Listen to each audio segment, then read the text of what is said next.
All right. Next up, we have Carey Lening. Hopefully I pronounced that right. And she's going to be giving a talk on Privacy Shield is Dead, using technology to make the lawyers happy. Hi, my name's Carey Lening. Thanks for attending. Today we'll be talking about the Privacy Shield, why it's dead, and how to use technology to make the lawyers happy when it comes to data transfers. So, a little bit about me. I have about 20 years of experience in data protection, information security, and risk. I've had a pretty diverse background doing risk and data protection for a lot of companies like Palantir and Facebook. But now I'm a consultant and I just sell myself out to the highest bidder. It's good times. Little bona fides about me: I'm a recovering lawyer, an analyst, and a consultant now. I have some nice certifications after my name. That said, I am a recovering lawyer, which means that this isn't legal advice. Also, a quick warning: this presentation is full of cats and memes. So if you don't like cats, it's probably going to be tough to watch. All right, so it makes sense to start off first with what the GDPR actually is and what it covers. So, what does the GDPR cover? In a word, nearly anything that relates to or allows for the identification of a natural person within the EU. That identification can be either direct or indirect, and is much broader than most data protection or privacy laws that exist in countries like the US, for instance. It applies to anyone who processes data about EU data subjects, regardless of where they are. Okay, great. So what the heck is processing? Well, the GDPR talks about processing very broadly, in that it covers a wide range of operations, manual or automatic. It includes things like sharing a photo of a person on a website, or sending a promotional email, storing IP addresses, storing MAC addresses, CCTV recording, creating a contacts database with names and phone numbers in it, for instance, or even log data that might collect personal metadata of users. It also involves, the actual processing of that data in terms of, drawing insights and conclusions from what's already being collected. There are also 7 basic principles underlying the GDPR. Information must be processed lawfully, fairly, and in a transparent manner, which means it needs to be for a specific purpose that's clearly communicated to the data subject. The purpose also needs to be limited in scope. It can't just be a broad brush for every bit of data out there. Controllers need to take steps to minimize the data collected and to store it for only as long as it's necessary to fulfill their purposes. The data must be accurately maintained, and it must be kept securely. Finally, there's a principle of accountability that's in place, which means that you as a controller or a processor of data need to demonstrate that you can comply with the GDPR's principles and obligations. So many clients ask, what is this lawful basis business all about? Well, the GDPR lists a number of potential options. Only a few are really applicable to non-public entities. The primary examples here include things like consent, or performance of a contract, legal obligation on the part of the data controller, or legitimate interests. Now, while this isn't going to be a big discussion about what lawful basis is or anything else, I did want to at least lay those out because they'll come up later. Finally, if you screw up as a controller or a processor by not meeting these principles, you can face fines, your processing activities can be curtailed, or you'll have to deal with a data protection authority, which is never fun. All right. Now that we've knocked out the GDPR and you're all GDPR experts, let's talk a little bit about the meat and potatoes of this discussion, which is about the Schrems II case. So in July, the European Court of Justice ruled in Data Protection Commissioner v. Facebook Ireland Limited Maximilian Schrems, aka Schrems II, that the US Privacy Shield framework was inadequate under the GDPR. The Court of Justice found that the US's broad surveillance programs and limited right of redress for EU data subjects meant that the US did not maintain adequate data protection safeguards.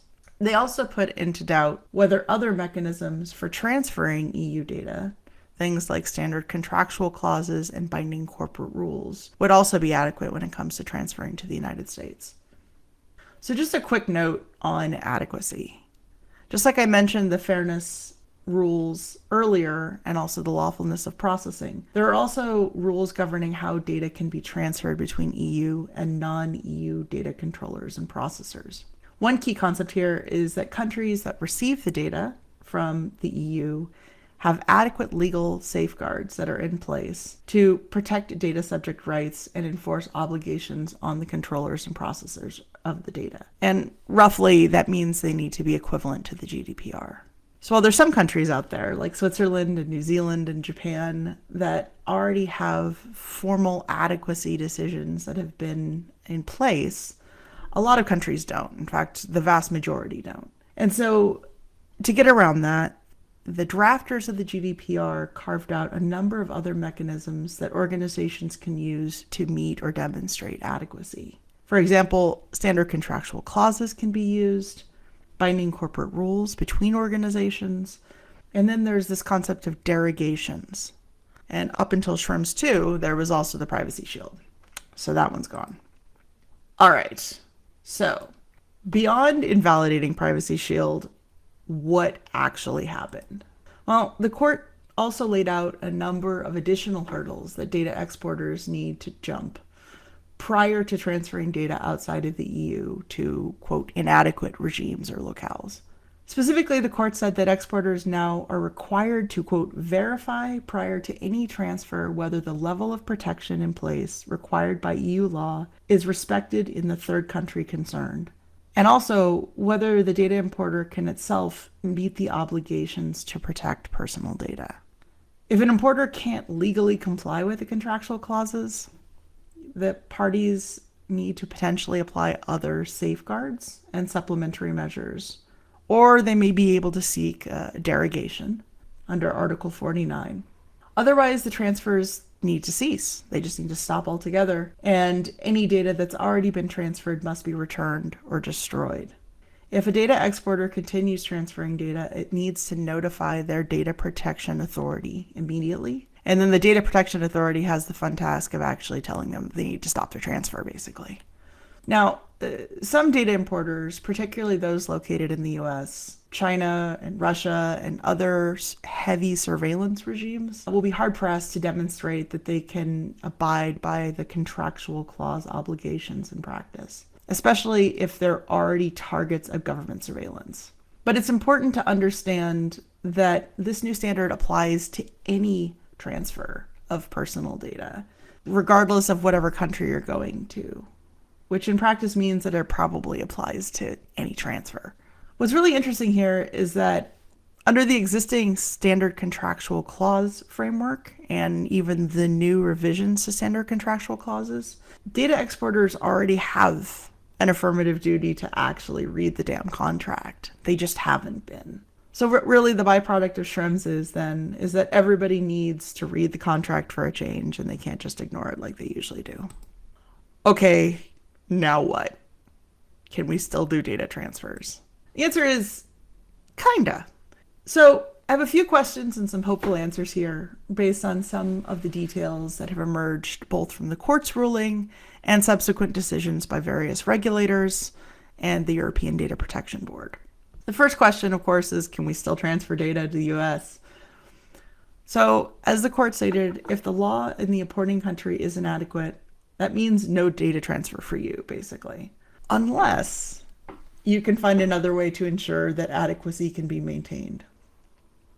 Similarly, if you're a data importer and it becomes infeasible for you to avoid the long arm of the US surveillance state, which is pretty common actually, you'll need to notify the data exporter and legally cease transfers or find another way. Now, there's been some positive developments in this area, notably the draft updates to standard contractual clauses that I mentioned earlier, as well as some guidance from the European Data Protection Board on both the contractual and technical controls and supplementary measures that can be adopted. We'll talk a little bit about those contractual and technical controls in a minute. Beyond those, there are a few other mechanisms that might exist, and these are known as derogations under Article 49. They're designed to be ad hoc and really meant to apply to a limited set of data transfers, not really large-scale activities. So your Facebooks and your Googles, they're going to have a time and probably not be able to use most of these derogations. Obtaining a data subject's specific, informed, and unambiguous consent is probably the most popular and common one. But companies can also transfer data to inadequate locales in certain situations if they're trying to perform, say, a contract between themselves and the data subject. If they're trying to protect the vital interests of the data subject, like if they're a healthcare provider. If they're trying to defend against EU legal claims, or for other compelling legitimate interests. Now, these legitimate interest derogations are really, really narrow in scope, and most of the time companies have been playing very fast and loose when they're using this derogation. So I suspect that there's going to be a lot of interesting litigation coming up on those interpretations. They also need to be thoroughly assessed for applicability, which means that you'll probably be spending a decent amount of time, if you're a company, talking to your data protection officer or members of your privacy team. Other options here including limiting or reducing the quantity and duration of data that leaves the EU, especially if it's likely to have a high impact on data subjects, or considering going to other more adequate locales when you're transferring data. So we should also talk a little bit about the data exporter guidance on how to transfer data by applying additional safeguards and supplementary measures. Now, the new standard contractual clause language that's out there actually do offer some guidance. Things around data importers providing notice to exporters and, where applicable, to affected data subjects. Requirements around aggregate information sharing. So these are the transparency reports that Google and Facebook and the like tend to share. Or also the idea of using and ensuring that the importer will challenge governmental requests when they can. One important thing that the EU data exporters really should consider is whether the data importers themselves are actually able to or likely to comply with standard contractual clause terms at all. This means reassessing and actually reading all those data protection addenda clauses in your contracts, as well as any standard contractual clauses that might be in place. Now, if there's a history of noncompliance with the data protection principles generally, or if the data importer is a frequent target, say, of national security letters and other government data requests, it's worth evaluating whether it makes any business sense to continue in the relationship at all, at least if SECs are involved. All right, this is where the fun is, and I think why most of us are here attending. Let's talk about the technical supplementary measures. On the technical end of things, there are a few exciting developments out there. Generally, this class of technology is known as privacy enhancing technologies, or PETs. Most of these are still in development. They aren't quite ready for prime time.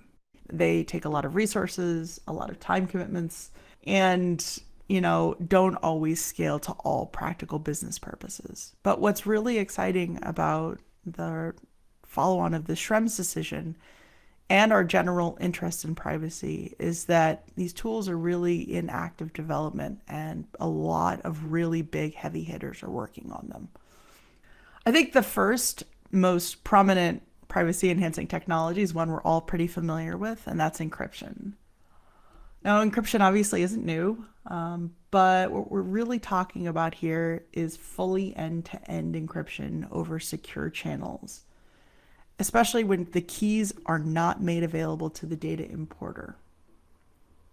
Essentially, the data importer is blind to what the data is, and so the data itself ceases to be personal.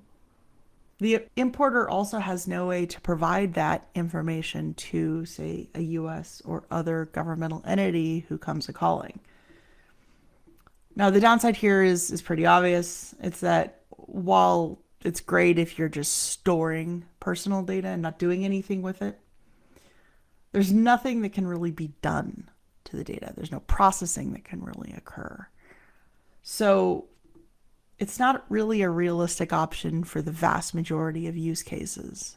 If you're a big company and you need to access your HR records, a fully end-to-end solution where you don't have the decryption key on the import side means that you can't do anything with it. So There is an alternative here. It's a far more technically complex approach, of course, but it's something called homomorphic encryption, which allows arbitrary computation and analysis of encrypted data without decrypting it first. All right, so how does this work? Homomorphic encryption, specifically something called fully homomorphic encryption, allows for actual processing of data to occur to the underlying information contained in the encrypted form without exposing all those private bits. A really good example is to use the canonical case of Alice and Bob. So let's say Alice is very interested in finding out if she has any genetic markers for diseases like Alzheimer's or autoimmune disorders or certain kinds of cancer. She doesn't know how to do it, but she knows that Bob and Bob's company can perform certain tests and look for genetic markers. So she sends an encrypted copy of her genomic data to Bob using a public-private key pair. Bob gets the public key, of course, but Alice keeps the private key to herself. Bob then goes ahead and performs processing on Alice's encrypted genomic data to look for any sets of markers that she might be interested in. After he's done, Bob can then pass the results of his findings back to Alice, fully encrypted. At no point does Bob ever gain any access or knowledge to Alice's genome or the findings. It's all completely secured and encrypted. Alice then uses her private key to decrypt the data and to obtain the computed results that Bob has found. Voila! Here you've got processing that can happen anywhere, but Alice's private data never gets exposed to anyone but her. The next technical measure that's in place is something called federated learning. And of the three that I'm going to talk about here, federated learning is actually already well in use. In fact, if you've got an Android device, you've likely been a party to federated learning and may not have even known.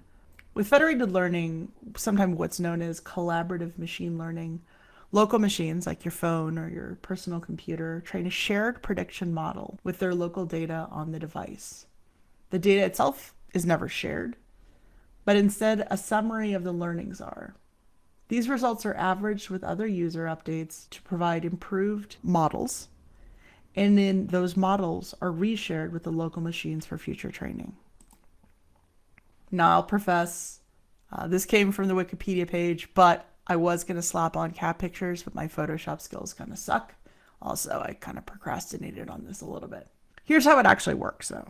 Step one is where a central server decides to generate an initial model, let's say, of what a cat looks like. In step two, that central server transmits the initial model to various local machines, like your cell phones. Step three, the local machines are training their models by using different cats or pictures of cats, kittens, big floofs, hairless cats, adorable cats, whatever. A few local machines even screw up and they pick a few dogs, right? Because that happens. Fortunately, that's okay because the central server receives the resulting training model data back from those local machines, does some averaging and some other math, and generates a new and even better model of what constitutes a cat, and specifically what constitutes the best cat, which are these cats, because they're my cats. Awesome. So moving on, finally, there's zero knowledge proofs. Essentially, zero knowledge proofs allow for the evaluation of a truth of a statement done probabilistically without revealing the underlying data. The best explanation of the zero knowledge proof model actually is the Cave of Alibaba, first published by Jean-Jacques Quisquater. Essentially, and explain it like I'm five in book form. So in the Cave of Alibaba example, we have two participants, Peggy, known as the prover, and Victor, or the verifier. Now Peggy has uncovered a secret code, and that opens a magic door within the cave. The door blocks access, presumably to treasure, but more importantly for this thought experiment, access through to the other side of the cave. Victor's interested in buying the code, but Peggy doesn't really just want to tell him. So instead she proposes taking a path, either A or B, and coming out the other side. Peggy chooses her path while Victor stands outside. Victor then enters the cave, shouts to her the path that he wants her to return on. If she knows the code, great. There's no problem. She just goes right through the door. Now, since zero-knowledge proofs are probabilistic, it's possible that Peggy could simply have guessed correctly at least a few times.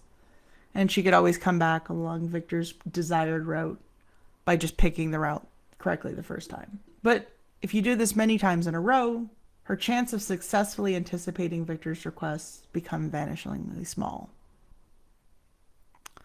Cool. So obviously there's a lot here, and there's a lot of really exciting opportunities. But I would be kind of a jerk if I didn't discuss a little bit about why they're still in the developing stages and why everybody isn't using them all at once. Generally speaking, I think the biggest limiting factor to all three is that there are various limits to the number of insights that can be gained from the data, and it involves a tremendous kind of reshift in how we're processing data today. But there are also some specific challenges for each one of these models that I wanted to discuss. Now, fully homomorphic encryption's biggest weakness is that it's incredibly slow and very much not performant. It's also computationally and economically costly, and it usually requires either application modifications or dedicated and specialized client-server applications in order to do its thing properly. And of course, there are also attackers that are very eager to find new ways to exploit fully homomorphic encryption systems. And there's a lot of literature out there, people doing just that. With federated learning, the challenges mostly come from expense, both in money and computation time. To get the same level of learning as, say, a typical machine learning data center model, federated networks need to connect to massive numbers of devices. Similarly, federated learning suffers from the pitfalls of having different storage, computational, and communications capabilities, as well as differences in the rate of return for each device. Finally, there are cases where federated learning can leak data, private data, back to the central servers, though there's a lot of efforts being made to limit that possibility through the use of secure multi-party computation or differential privacy. Finally, for zero-knowledge proofs, the limits largely come in the fact that processing of data in this case is inherently probabilistic. So you need to have many potential challenge response tests to get an accurate result. A second factor for this is for each test, there's some amount of personal information lost.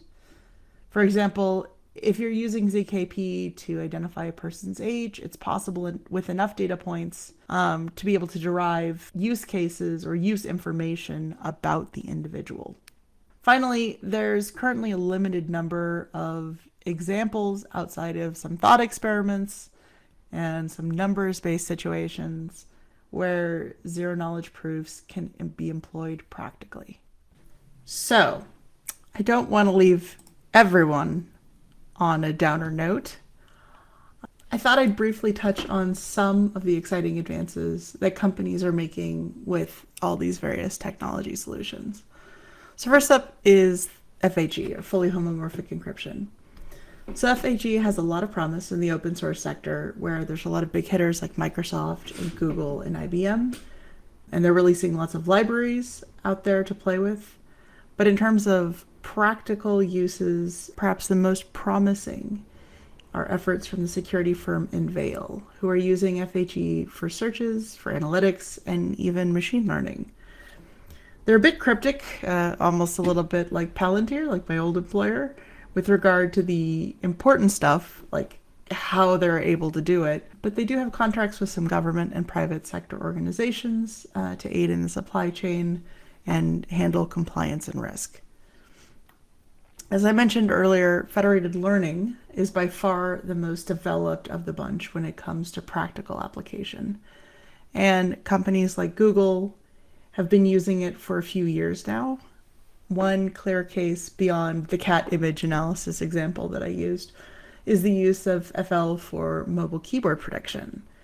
Google's Gboard keyboard interface specifically Google uses a distributed on-device learning framework to train their keyword prediction models, including the all-important advanced emoji prediction. So there you go. Now you know how it's done. In fact, a good chunk of Google's TensorFlow framework and their federated core layer in particular allows for direct integration with federated training and evaluation models. Anyone really could start working on federated learning models by leveraging Google's infrastructure and their library development. So it's really exciting stuff. More recently, there's been a partnership with NVIDIA and 20 hospitals around the world, including Mass General, where they use federated learning to predict COVID-19 patient oxygen needs. So this is directly applicable to the current pandemic. Under the initiative known as EXAM, participating hospitals use chest x-rays, patient vitals, and lab values to train local on-demand models. And they sent their updated model data back to a centralized server where it was analyzed. It apparently achieved a remarkably high accuracy model that could be used to predict oxygen level intakes for incoming patients. Finally, cannot have a tech talk without at least one mention of digital currency. Am I right? In this case, Zcash actually already has zero knowledge proofs in the name. It provides users with a private Z address that shield transaction data on the blockchain and yet still allow for complete verification. The Zcash model uses something called ZK Snark, which stands for Zero Knowledge Succinct Non-Interactive Argument of Knowledge. And they purportedly allow users to verify within a few milliseconds using a single message sent from the prover to the verifier, and apparently some pretty interesting math. All right. So that's it, and this is me. You can reach me at my website and email. I'm at knowledgeance.info. I'm on Twitter as Private Cat, and I'm also on LinkedIn as Private Cat. So yeah, keep the cat things consistent. Thanks for attending, and I'm happy to answer any questions that you might have.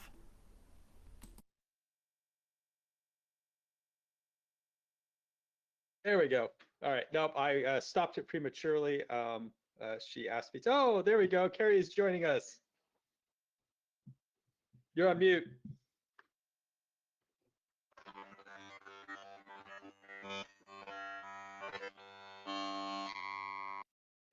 I don't even know how to describe what that sounds like. Sounds like a cat meme. If I had to pick what a cat meme would sound like, that's what it would sound like. Very fitting. No, Carey, you're on mute or something. It's still not. You're not on mute as far as we can tell, but your sound is not coming through.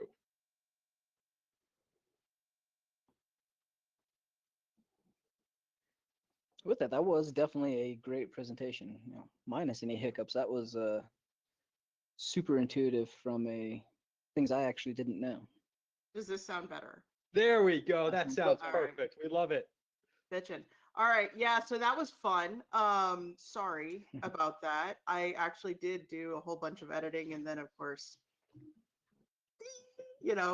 but I do have my cat thing on, so Look at that.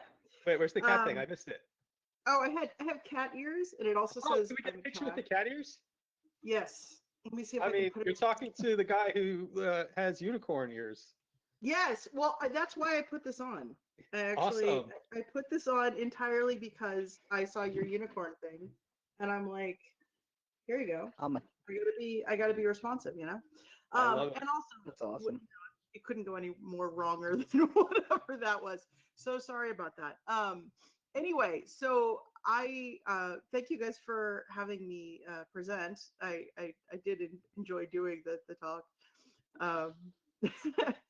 I don't know if anyone has any questions, or if you want to rapid fire some of the really awesome questions you guys were asking to other panelists. Tyler, can you take point? I'm still posting her cat pictures. No problem. No problem. I mean, one of the questions that we have been posing to most of the speakers is kind of a general prediction of what 2021 might bring. And so your perspective on kind of what that might play out with, from any point of view, you're welcome to kind of take that however you see fit, but I'll be curious to see what your 2021 predictions are. Yeah, so from a security standpoint, actually, this is interesting that it came up. I did a recent podcast that wasn't a cosmic failure, I promise.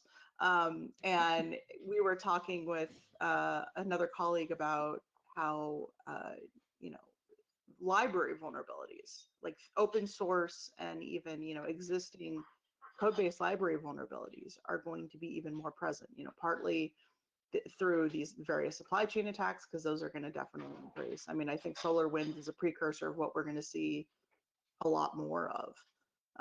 And the fact that there's all these just open, you know, libraries that haven't been updated in years, you know, maybe libraries that were on Python 2.7 and now we're on 3, so you get some interesting, you know, edge cases and behavioral changes in terms of what's going on. I think those are going to be heavily exploited. From a data protection standpoint, some folks wisely thought, wait a second, what about Brexit? So that's going to be a huge mess, to be politically correct about it, because even though there has been a deal that's been agreed to, that deal is very limited, and more importantly, it has a lot of like 6-month windows. So there's a 6-month exception for the UK, because the UK was part of the EU and they were declared adequate. But the EU or the UK has the same kind of similar problems that the US does in terms of the surveillance state aspects, law enforcement access to personal data, and how companies are processing personal data. So all of those considerations still exist, and so that is going to create a lot of challenges, you know, come June or July, when you know this Brexit, you know, half-assed Brexit that they've got going on over there, actually has to, you know, they need to come up with something new, basically. So I got a question. Sure. One of the things about GDPR is we had a couple of years of hand wringing and concern, because I mean it was supposed to be this very onerous, scary regulatory framework that was coming down on data privacy and management. And one of the things that I've been reading about lately is actually how toothless it has been on the enforcement side. Yeah, so I did an analysis of this actually recently, mostly in the context of data breaches, because data breaches are, you know, security related. And the regulators, I think, have only done enforcement actions against about 350 organizations. That's across the entire 28, now 27 EU countries. And so that's kind of depressingly low, given the number of, you know, data breaches that are happening and the number of, you know, other, you know, various GDPR violations that are out there, because GDPR covers a lot of different things. And so the regulators need to step up. There's some complications in terms of, so I live in Ireland, and Ireland is a major data protection authority. And that's because Google and Facebook and Twitter and all these other organizations have set up shop in Ireland for tax reasons, and also because they know that the regulators are going to be kind of light here. And so they haven't really pursued a lot of actions. Now, the Schrems case is the notable exception, and they're still dragging their heels 7.5 years later on dealing with Schrems properly. But I think that if regulators don't step up, you're right, Bryson, it's just going to be kind of toothless. But if they do start to step up, and I think there's some indicators that that's actually going to happen, at least in certain countries, Germany and Belgium being primary examples. You know, and France for that matter. So CNIL, the French Data Protection Authority, just issued a huge set of fines against Google and Amazon. And Belgium's issued fines against Google. Sorry? Do you see most of these fines coming towards the big companies that have the money to deal with this and are just going to take that fine and it costs them less to deal with the fine than it does to actually deal with the data and provide real protection. Do you see that as an issue? Yeah, I mean, I think it's kind of interesting. The majority of the cases, actually, the majority of the enforcement actions have been largely against small firms or against repeat offenders. Vodafone, España, for instance, gets tagged like every week because they're just jerks, and they do data, they do lots of direct marketing violations, and they do weird things where they're sending like people's content and personal information over SMS chat messages and crap. Lots of hinky stuff that they should really know better not to do. But I think that regulators, if they decide to start taking more notice, or they move away from what has insulated companies so far, which is the idea of a single data protection authority being the regulator of record, then I think it's going to be a bit more interesting. And I think where that is likely to come up is through adequacy. I think that I think the CNIL and I think Belgium and Germany are going to take a very hardline approach about interpreting this decision. And so they are going to start going after companies. And I think the moment you start coming in and saying, look, your standard contractual clauses don't mean shit, you need to stop transferring data, that's actually going to be a bit of a game changer. Do you see retroactive things happening for data breaches that have been previous, that are within inside of the GDPR range, and then going retroactively back once data is leaked or there's a breach or things are brought to light? Do you see that happening at all? Well, there's retroactive isn't quite right. It's more like these breaches have already been reported. The ICO is notorious for this. So there was two big breaches. There was the Marriott, and then there was British Airways, and those were reported like very, very shortly after they occurred. It just took the ICO 2 years to get their act together to actually do anything, and then they issued a statement saying, oh, we're going to fine them crazy amounts of money, and then they backtracked. So it's really just a process of the regulator acting on it relatively expediently, and that's I don't think is going to change. But they have been, once they hear about a breach, they tend to start an action, they start an investigation. I just don't know if they're going to go any faster about it. Do you think this is a framework worth following from other countries' standpoints, such as the US? Oh God, yes. Oh yeah. GDPR is great because the one thing that it does is provides a level of consistency. The old data protection directive was a bit mushy because different EU countries could kind of carve out specific rules and provisions that were different, right? So organizations had a hard time following it. And of course, it had no teeth. That didn't help. There was less of an incentive to follow it. The GDPR kind of standardizes a lot of these things. So countries have certain wiggle room, but not nearly as much as they used to. And certainly a lot less than what the US has, which is this 50 state plus DC and Puerto Rico plus whatever federal nonsense they've got going on, in certain carve out areas. A lot of countries are actually moving into GDPR model. Mauritius is one. And then of course, Japan has lots of things in this direction. Singapore is passing or is moving in that direction. And a lot of countries are going in that because they realize there's a level of uniformity and the practices are generally sound. This is based on human rights and general fundamental principles of fairness and transparency. And most people can intuitively understand that.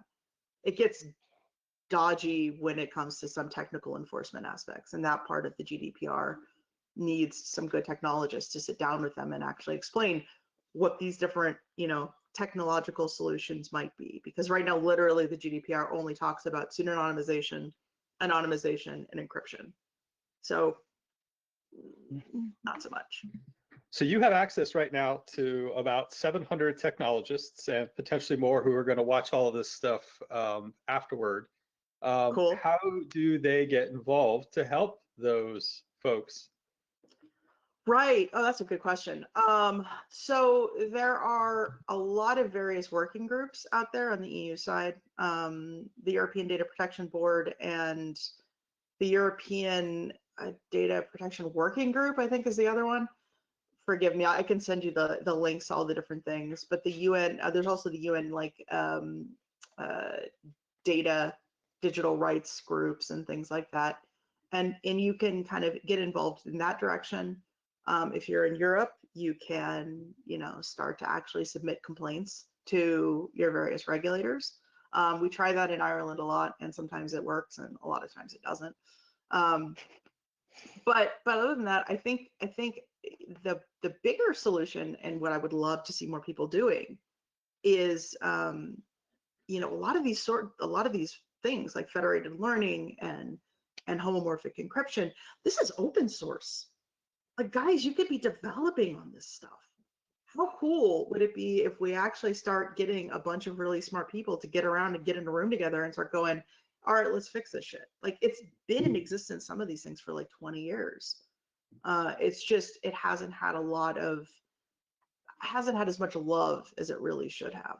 And now I think, with Shrems and with some of these later developments, and of course the supply chain attacks and all these other factors, I think it's going to maybe encourage more technologists to try to find technical solutions that will actually work, because they realize that the lawyers don't really have great answers. Yeah. So do you think that's even possible with the monetization of that data? That data is really used from a monetary standpoint for, the benefits of the companies that ingest or utilize that data. So if they're not able to then monetize or value that data, is there really an incentive for them to do that? Well, so I think, I think federated learning is a really good case where the big technology companies have actually made efforts and are generating money. I think Google makes money off of a lot of the stuff that our phones are doing and a lot of the learnings that are occurring, even if they don't necessarily know that this particular learning about this particular cat is coming from me. They understand that the model is getting improved, right? And that's money making. You don't need my personal data for that shit. You just need to have the learning model improve so that it can do these detections. And I think that's one area where you can actually marry those two, what seem like conflicting interests, together in a way that companies can get behind. And I think fully homomorphic encryption in particular can be another pathway. The Bob and Alice example is one where you can use you can generate results, you can generate findings without necessarily compromising the integrity and the confidentiality of the underlying data. And so it's just going to be there are some creative, and there is a later slide in my properly edited version where it talked about some of the use cases and actual proper examples here. And so there are some really good outside things, TensorFlow being one of them, being the biggest one. And then there's some, Enveil is a security firm that's doing stuff with fully homomorphic encryption. So this is happening, and people can make money at it. It's just that they need to get more motivated to want to. So that's all the time we've got for this. We have to set up for our next speaker, Sana Saleh, who's going to be talking about what is cyber war. Carey, if you could make sure we get an updated recording without the borked slides, we will get those posted when we formally release everything for the conference, so everybody's got a chance to go and see those. Great. Thanks, guys. Bye-bye. All right. Thank you. See you.